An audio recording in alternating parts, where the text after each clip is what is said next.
What's up, marketers? Today I want to tackle a subject that I get a ton of questions about on this channel, which is all about the different bidding strategies and which one you should use for your Facebook ads. Now, for brands that are just starting off or are pretty new to the Facebook ads platform, I'm going to make this super simple for you guys.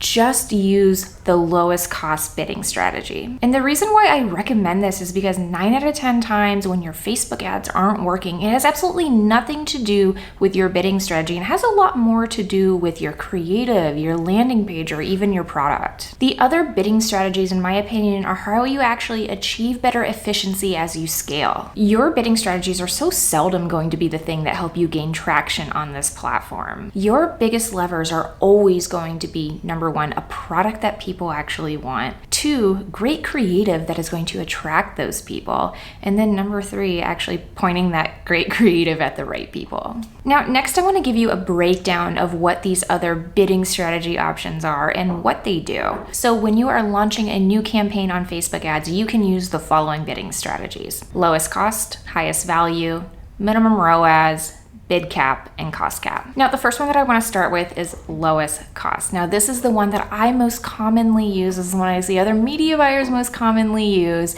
and it's definitely the one that you should start with if you're new to the platform. Now, I use this about 65 to 75% of the time. I always use this for testing new ads, and I even sometimes use it for scaling, and I almost always use it for retargeting. And what's cool about this bidding strategy, it's super low lift. All you have to do is select this bidding strategy at the campaign level, and then at the ad set level you have to choose conversions under optimization, and you're good to go. Now, the next bidding strategy I want to talk about is highest value, and this is the second most common bidding strategy. And likely, if I'm not using lowest cost, I'm probably using highest value. And what highest value does is it actually tells the Facebook algorithm, hey, I want you to go after the people who are more likely to spend more money on my website. This is a little different to lowest cost, because lowest cost is telling the algorithm, hey, I want to get purchases for the cheapest amount possible. So it is a little different. Now, highest value is something I really like to test for high AOV products or even for stores that have multiple SKUs, so I can tell the algorithm to go after people who are going to be more likely to spend more. Additionally, if I'm doing a loyalty campaign or a retention campaign, which means I'm going after past customers, I will always be using a highest value bid strategy. And the way that you can turn on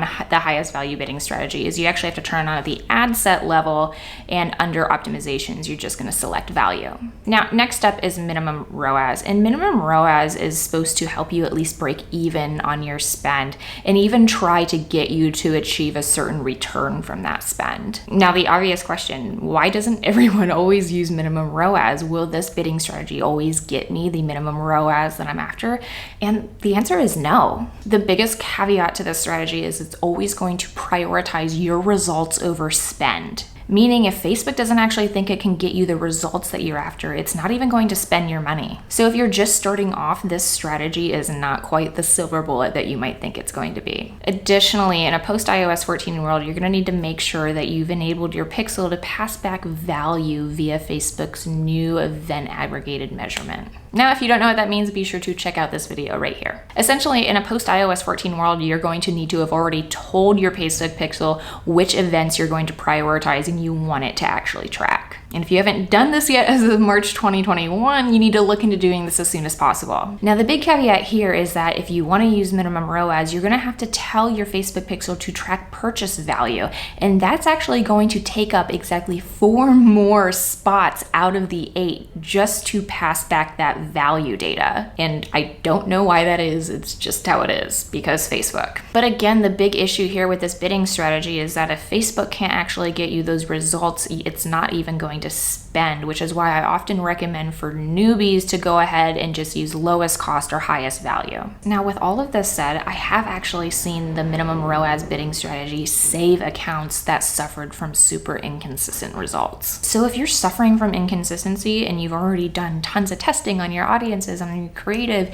and you already have some kind of idea on what is working on your Facebook ads, then I would give this one a try. Now, the final 2 that I'm going to talk about are cost cap and bid cap. And yes, I am going to talk about these together together because I often find that media buyers are using these bidding strategies for the same reason, which is to control costs while scaling. Cost cap is meant to keep your cost per purchase at or below a certain amount. Now, a reason why I generally don't recommend cost cap, even though Facebook tends to recommend cost caps over using bid caps, is because I find that cost caps actually can tend to slow down your spend quite a bit, and it takes quite a bit of testing to actually figure out what the optimal cost cap is going to be for you. In fact, when I do end up testing cost caps, I actually create an entire separate campaign that is just for the sole purpose of testing out which cost cap is going to be right for this product or brand. Now, bid cap, on the other hand, actually controls the bid that you are placing in the Facebook option and doesn't even consider your cost per purchase or CAC in its optimization process. Now, I actually find bid caps are a little bit easier to use because, number one, you don't have to go through as a robust of a testing process to figure out which bid cap is going to be right for you,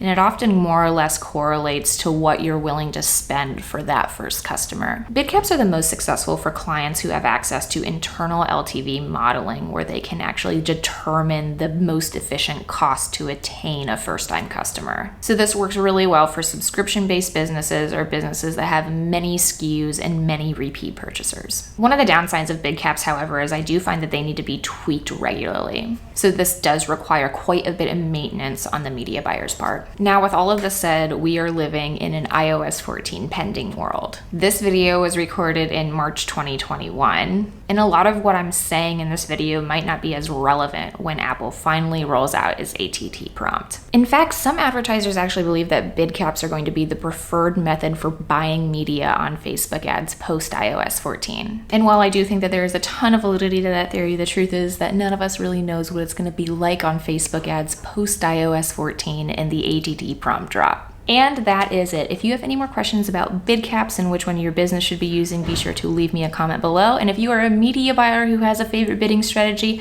comment below with your fave. All right. Thanks, everyone. See you next week. Bye.